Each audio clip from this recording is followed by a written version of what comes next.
ग्वालियर के वरिष्ठ अधिवक्ता अनिल मिश्रा के खिलाफ अंबेडकर पर टिप्पणी को लेकर महाराष्ट्र में एफआईआर दर्ज की गई, जिस पर अनिल मिश्रा ने कहा जितनी एफआईआर दर्ज होगी वह उनके लिए एक अवसर है।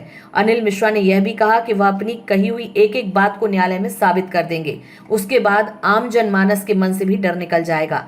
अनिल मिश्रा ने पत्रकारों से बात करते हुए कहा, इतिहास की वास्तविकता यह है कि संविधान का निर्माण वीएन राव साहब ने किया है, न कि अंबेडकर ने। अंबेडकर तो उसको चलाना चाहते थे। उन्होंने खुद कहा, मैं संविधान से सहमत नहीं हूं। अनिल मिश्रा ने कहा, अंबेडकर ने अंग्रेजों की गुलामी की, अंग्रेजों के एजेंट रहे और भारत की स्वतंत्रता में बाधा उत्पन्न की। क्या वास्तविकता है? वास्तविकता इतिहास की यही है कि संविधान का जो निर्माण है वो वीएन राव साहब ने किया है, ना कि अंबेडकर जी ने। अंबेडकर जी तो उस संविधान को जलाना चाहते थे। उनने खुद कहा कि मैं इस संविधान से सहमत नहीं हूँ। आपने कहा था कि अंबेडकर जी अंग्रेजों के 100% अंग्रेजों की गुलामी की उनने, अंग्रेजों के एजेंट रहे और भारत की स्वतंत्रता में बाधा उत्पन्न की। आपके खिलाफ एफआईआर हुई है तो मेरे को कोई दिक्कत नहीं, और 10 हो, मैं लगातार यही बोलूंगा। कहा जा रहा है कि आपके घर पे 1 लाख जूते फेंकेंगे, 10 लाख जूते फेंकेंगे। हमने उनसे कहा है कि 1 लाख नहीं 10 लाख लेके आए, हम उनका स्वागत कर रहे हैं। वो 15 तारीख को आ जाएं, मेरे दरवाजे पे आके दिखाएं, मैं उन्हें चैलेंज कर रहा हूं। जाओ। एफआईआर दर्ज हुई है।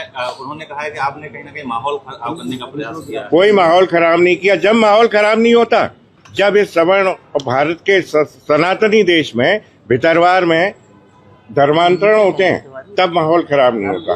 जब सवर्णों को, सनातन को, देवी देवताओं को गालियां दी जाती हैं, तब माहौल खराब नहीं होता, तब कोई एफआईआर नहीं होती। मालूम नहीं कि क्यों पुलिस प्रशासन ऐसे बिल्कुल दबाव की राजनीति में काम कर रहा है।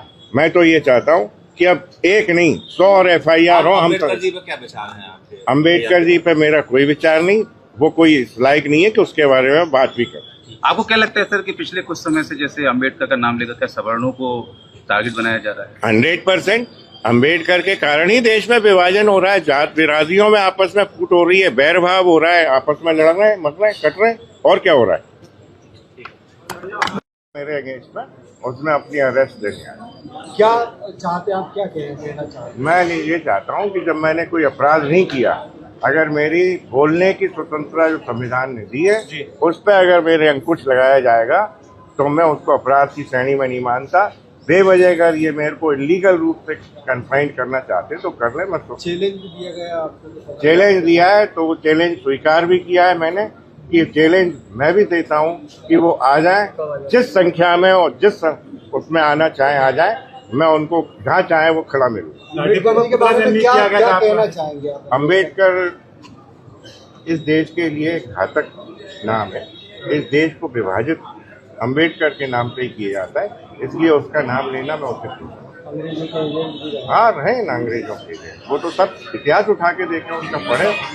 धर्मांतरण का कार्यक्रम जो हुआ था भितरवार में, उसको लेकर भी आप लोग धर्मांतरण में खूब कोशिश कर ली, कंप्लेंट्स की गई हैं, आज तक कोई कार्रवाई नहीं हुई। एसपी ऑफिस में भी उसका आवेदन दिया गया, कोई कार्रवाई नहीं।